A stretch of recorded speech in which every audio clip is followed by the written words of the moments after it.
northern France, late August 1944. A column of Sherman tanks and supporting infantry, elements of the U.S. 3rd Armored Division, advanced along a narrow, dust-choked secondary road, their progress marked by the rhythmic clatter of tracks and the low growl of engines. Ahead, partially obscured by a stand of poplars, lay a German Panzer IV, seemingly abandoned, its turret askew, a silent testament to the efficacy of Allied air power, or perhaps a hasty retreat. This derelict machine presented a momentary psychological relief, a visible sign of weakening German resistance, but also a potential hazard, an unknown quantity that demanded cautious assessment before the advance could continue unimpeded. Sergeant Frank Miller, a seasoned tank commander with 3 confirmed kills to his credit, surveyed the scene through his periscope. His M4 Sherman, Fury, held its position, 75mm main gun traversing slowly to cover the disabled enemy vehicle. Miller had seen dozens of these hulks in the past weeks, some truly destroyed, others merely bogged down or out of fuel, but all of them now harmless monuments to a collapsing front. This one, however, possessed an unnerving stillness, a lack of the usual telltale signs of catastrophic damage. No obvious penetration marks or fire damage marring its dunkelgelb paint. His infantry support, a platoon from the 36th Armored Infantry Regiment, began to fan out, their M1 Garens held ready, their eyes scanning the hedgerows for any sign of ambush. The Panzer IV, a standard Ausführung H model, showed no external signs of crew activity, its hatches closed, its tracks intact, but coated in dried mud, suggesting it had been stationary for some time. Its 7.5-centimeter KWK-40L-48 main gun pointed uselessly into the sky, the barrel slightly elevated, giving it an almost mournful appearance. The apparent abandonment was a common enough tactic, a quick dismount and disappearance into the dense French countryside, leaving behind a husk. Production logs from Henschel and Vomag indicated that over 3,700 such Ausführung H models had been delivered to the Wehrmacht between 1943 and 1944, making it the most numerous variant of the Panzer IV. Its 80mm frontal armor, while respectable against earlier Allied anti-tank guns, was increasingly vulnerable to the 75mm high-velocity rounds of the Sherman or the British 17-pounder. Yet this particular Panzer seemed to have escaped such a fate, its armor unmarred, its silhouette unbroken. The absence of visible damage was in itself a subtle anomaly, a detail that, in the context of a retreating army, should have raised immediate suspicion.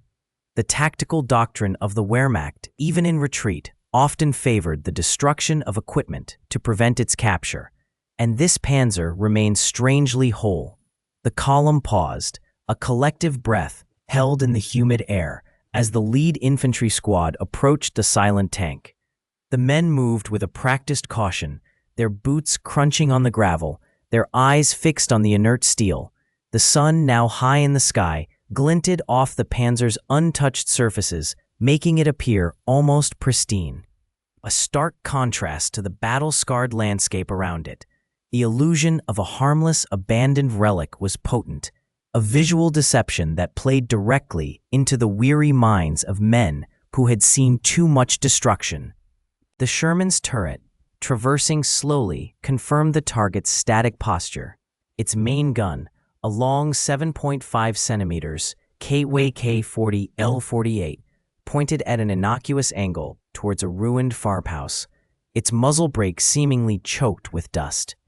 No visible crew movement disturbed the silent steel. No exhaust fumes shimmered from its rear grills, suggesting a cold engine and an abandoned vehicle. The American infantry, advancing cautiously along the hedgerow, began to relax their tight formations, their M1 Garands held at a less urgent ready. Initial damage assessments from the lead scout team, relayed back by hand signal, indicated a track thrown on the left side, the road wheel assembly twisted at an unnatural angle. The hull appeared intact, though, with no obvious penetration marks from anti-tank fire, suggesting a mechanical breakdown rather than combat disablement. This observation, combined with the lack of any defensive fire from the vehicle itself, fostered a growing sense of security among the approaching GIs. They had encountered numerous such derelict German vehicles in the preceding weeks, often abandoned in haste during retreats, their crews vanishing into the dense bocage. The Panzer IV Aus H, a common sight on the Western Front, typically weighed just over 25 tons, its armor a balance of protection and mobility. This particular example, however, presented an almost pristine facade despite its mechanical failure. Its Zimmerit anti-magnetic mine paste, applied in a distinctive ridged pattern, remained largely unscratched, suggesting a recent deployment before its immobilization. The absence of bullet strikes or shrapnel scars further reinforced the notion of a non-combat casualty, an engineering problem rather than a tactical victory.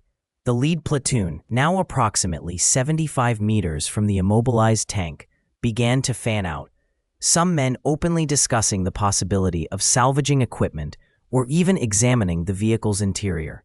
Their voices, though still subdued, carried a distinct note of relief and anticipation, a stark contrast to the heightened tension of their initial approach.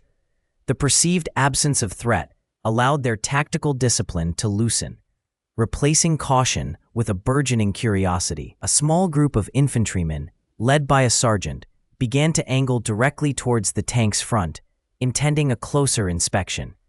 This relaxed posture was a direct consequence of the visual evidence: a silent, immobile hulk, its primary weapon inert, its tracks broken. The statistical probability of an ambush from such a visibly disabled vehicle was considered negligible based on prior engagement patterns documented in intelligence summaries. German doctrine, while emphasizing defense, rarely advocated for static, isolated vehicles to hold positions without support, especially after suffering a critical mobility kill. The prevailing assumption was that any crew would have long since evacuated, seeking to rejoin their unit on foot. Normandy, July 1944. The initial exuberance over the seemingly abandoned Panzer IV began to wane as the lead elements of the 2nd Armored Division approached the disabled vehicle. The absence of any visible crew, coupled with the tank's unusual stillness, created an unease that was not immediately articulated, but felt by those who had faced German armor before. This silent observation, a subtle discord in the expected aftermath of a tank engagement, began to register in the minds of the more seasoned infantrymen and tank crews. The Panzer IV, a G model, sat canted slightly to the right, its tracks intact but deeply embedded in the soft earth of the roadside. A superficial inspection revealed no obvious shell impact, no catastrophic track damage, and no signs of fire, which were common indicators of a truly incapacitated tank. Its turret, though traversed to the left, showed no scorch marks or penetrations from American anti-tank rounds, suggesting a more nuanced story than a simple knockout. Further scrutiny by Sergeant Miller, a veteran of North Africa, noted the absence of any personal effects scattered around the hull, no dropped helmets or discarded equipment that often marked a hasty crew abandonment. The main gun, a 7.5 centimeter KWK 40L48, appeared undamaged, its muzzle brake still affixed, though its bore evacuator showed no recent discharge residue. This lack of visible distress signals, usually abundant after a vehicle had been rendered inoperable, fostered a growing suspicion among the forward reconnaissance team. The tank's external stowage bins, typically overflowing with spare track links, tools, and personal gear, were neatly secured, almost undisturbed. This meticulous order contrasted sharply with the typical disarray of a vehicle abandoned under fire, where crews often jettisoned non-essential items in their haste to escape. The road wheel rubber, though dusty, showed no significant damage or flat spots, further complicating the narrative of a mechanically failed vehicle.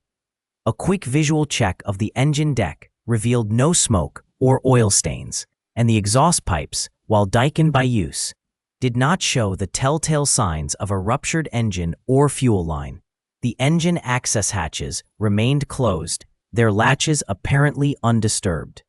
This absence of critical damage, coupled with the tank's seemingly perfect external integrity, presented a puzzle that defied the initial celebratory assessment of a simple kill. The forward observer, Lieutenant Davies, with 3 years of combat experience, noted the unusual quiet emanating from the tank. There were no groans of cooling metal, no dripping fluids, no subtle creaks that often accompanied a recently abandoned or damaged vehicle. The Panzer IV was unnervingly silent, a metallic sentinel that seemed to be holding its breath, waiting. The laughter, a brittle sound in the morning air, died abruptly as a staccato burst ripped through the silence. From the seemingly inert Panzer IV, a flash erupted near the glacis plate, followed by the distinctive chatter of a machining Gewehr 42. This was no broken relic. It was a carefully laid ambush, its lethality now undeniable. The MG-42, mounted coaxially with the main gun, had been concealed by the tank's static posture. Its muzzle a dark, almost invisible orifice within the larger gun mantlet, its cyclic rate, documented in German ordnance manuals as between 1,200 and 1,500 rounds per minute, was immediately apparent, creating a continuous tearing sound unlike any Allied machine gun. The weapon's design, employing a roller-locked bolt and quick-change barrel system, allowed for sustained fire that few infantry positions could withstand. This specific Panzer IV, a late-model Als 4H, carried 4,750 rounds for its coaxial MG-42, stored in 250-round belts within the turret basket. Each 7.92 by 57 mm Mauser round, traveling at approximately 755 meters per second, possessed sufficient kinetic energy to penetrate light cover and inflict catastrophic injury. The crew, having patiently observed the American approach, now exploited their concealed position with precision. The initial burst targeted the exposed infantry, their formation momentarily broken by the unexpected violence. Dust and debris erupted around the road, marking the impact points of the high-velocity rounds. The psychological effect of the MG-42, often referred to as Hitler's buzzsaw by Allied troops, was immediate and profound, transforming casual observation into desperate scramble. The tank's crew, likely 2 men operating the machine gun and observing, had maintained a disciplined silence, allowing the American patrol to close to within 150 meters. This range maximized the MG-42's accuracy and lethality against unarmored personnel. The sudden transformation from perceived safety to extreme danger underscored the constant brutal calculus of battlefield survival. The silence that followed the last burst of the MG-42 was a different kind of sound, a ringing emptiness where the shouts and the laughter had been. Dust settled slowly, a fine gray powder coating the shattered remnants of the road and the still forms scattered across it. The initial shock gave way to a grim assessment, a rapid and brutal reevaluation of the tactical situation that had just unfolded with such devastating clarity. No longer was this a disabled vehicle, but a lethal ambush, its true nature revealed in a sudden, violent eruption. Casualty reports from Company A, 2nd Battalion, 16th Infantry Regiment, compiled hours later, would list 11 killed and 17 wounded from that single engagement. The men had approached the Panzer IV, designated as a Als 5H, by its side skirts and long-barreled 7.5 centimeter Kappa K40 L48 gun with a dangerous overconfidence. Their training, for disabled armor, failing to account for the possibility of a deliberately feigned abandonment. The machine gunner, likely a veteran of the Ostfront, had understood the psychology of his opponents, waiting for the optimal moment of vulnerability. The tactical implications rippled through the company command. Standard operating procedures for approaching any seemingly abandoned enemy vehicle would be immediately revised, emphasizing extreme caution and sustained observation from a distance. The intelligence gleaned from this ambush, however costly, highlighted a new level of German cunning, a willingness to sacrifice a vehicle and its crew in a delayed, lethal trap. The expectation of a quick victory, already tempered by weeks of hard fighting, was further eroded by this stark demonstration of the enemy's resourcefulness. The road itself, once a symbol of progress, became a stark reminder of the hidden dangers that lurked in plain sight. The shattered concrete and torn earth marked the spot where complacency had met cold, calculated violence. The men who survived carried the memory of the laughter that had preceded the gunfire, a sound that would forever be associated with the sudden, brutal awakening to the true nature of their enemy. The aftermath of the ambush provided a grim laboratory for the American engineers and intelligence officers. They meticulously documented the Panzer IV, its track now truly broken, its hull riddled with 50 caliber impacts, but its deception clear. The initial assessment had focused on the visible damage: a thrown track, a disabled drive sprocket, and the apparent abandonment, all designed to invite a closer, less cautious approach. Examination of the vehicle's interior revealed a carefully staged scene. Tools were scattered as if in a hasty repair attempt, personal effects left behind to suggest a rapid, panicked evacuation.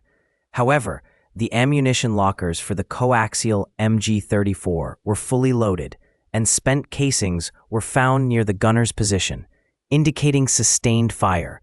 The main gun, a 7.5 centimeter KWK-40 L-48, remained unfired, its breech clear and safety engaged, further emphasizing the singular focus on the machine gun ambush.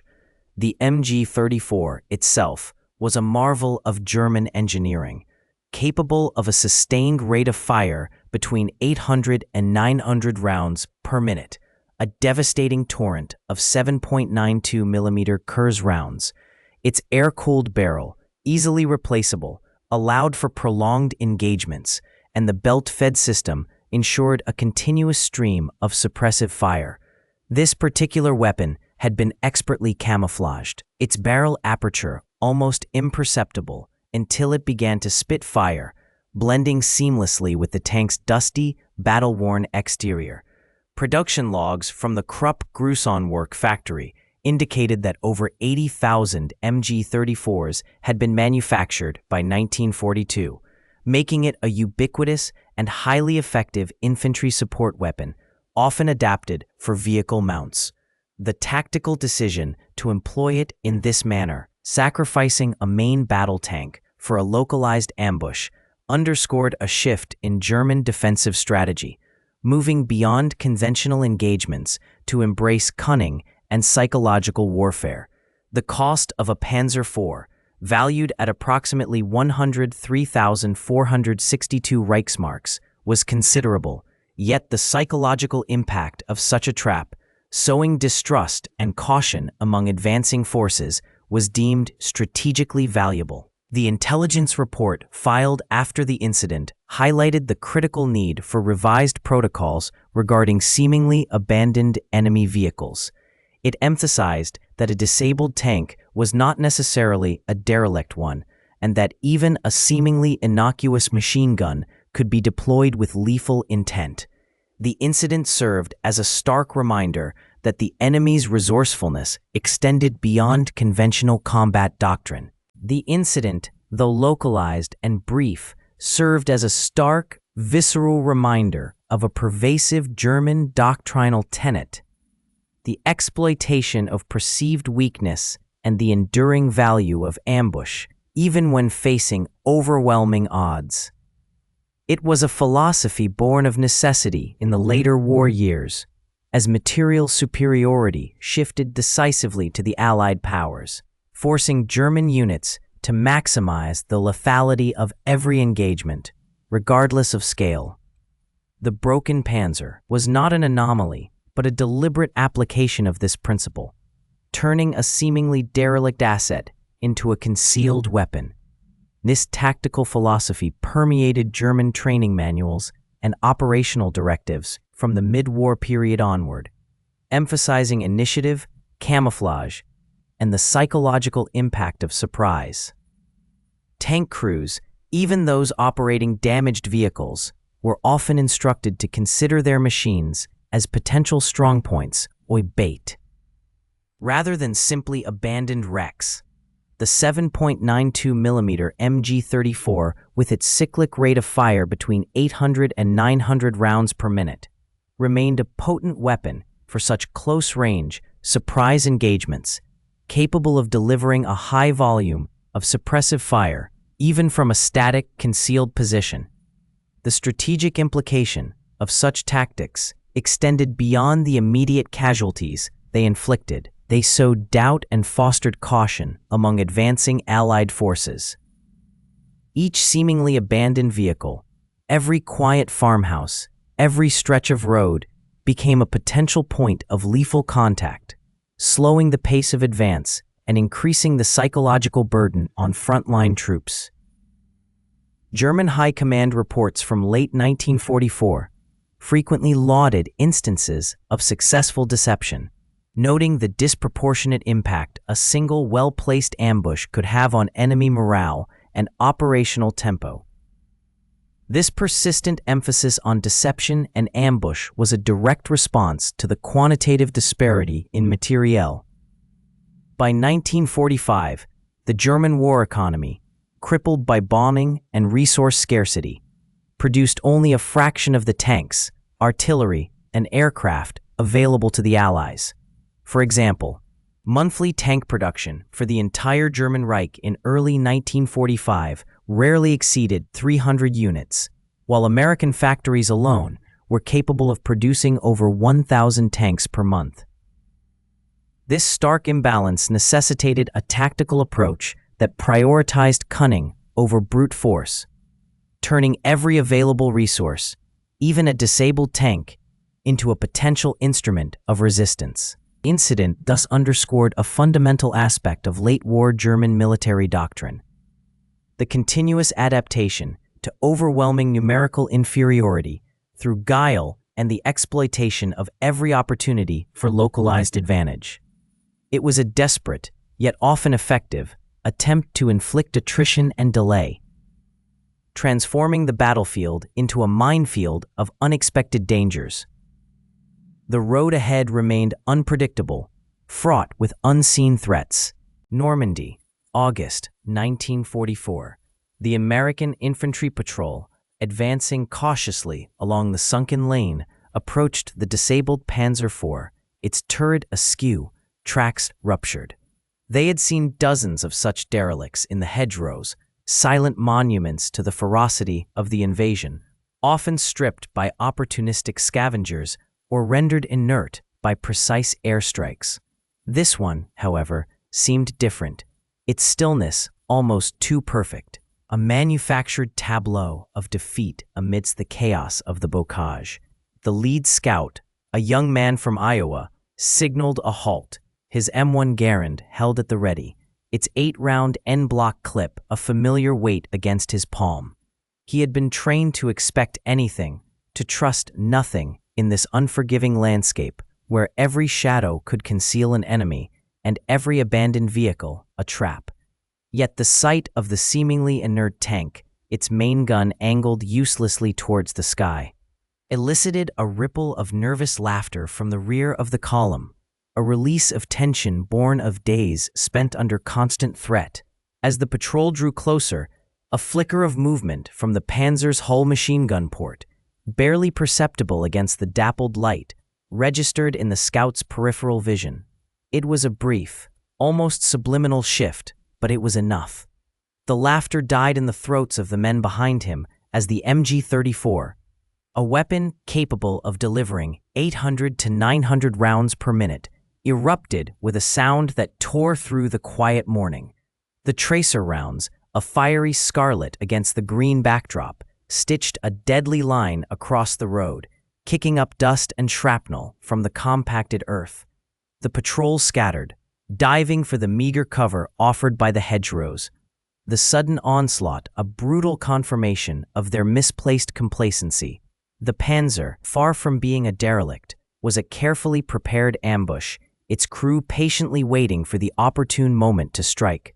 This tactic, documented in numerous German tactical manuals recovered during the advance, was a desperate measure born of dwindling resources and a hardening resolve. A single operational machine gun, even on a crippled tank, could deny a road, inflict casualties, and disrupt an advance for hours. The psychological impact of such an attack, turning a symbol of German defeat into an instrument of terror, was often as significant as the physical damage. The MG-34, with its quick-change barrel system and robust construction, was ideally suited for such a role, capable of sustained fire even under adverse conditions. Its 7.92 by 57 mm Mauser rounds, though not designed for anti-tank work, were devastating against exposed infantry, tearing through flesh and bone with brutal efficiency. The American unit, having dismissed the threat, paid a heavy price in the immediate aftermath, their laughter replaced by the cries of the wounded. The engagement, though small in scale, underscored a critical lesson in the European theater. The enemy, even in retreat, remained dangerous, employing every available resource, however unconventional, to inflict damage and delay the inevitable. The broken Panzer was not merely a piece of scrap metal.